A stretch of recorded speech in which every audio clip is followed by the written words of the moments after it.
we're going to be making a paper airplane, an easy one. Let's get started. So first I'm folding it out. Just like that. Now fold it like that. And now fold it again. Like that. And then I'll flip it over, fold that backwards.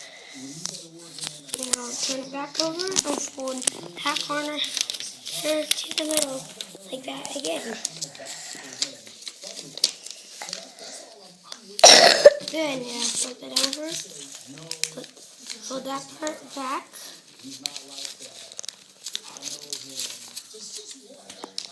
Fold it in half like this. Fold it like that. And then fold the wings, and then you have the wings. And then we have the airplane. It's easy, good airplane. See you next.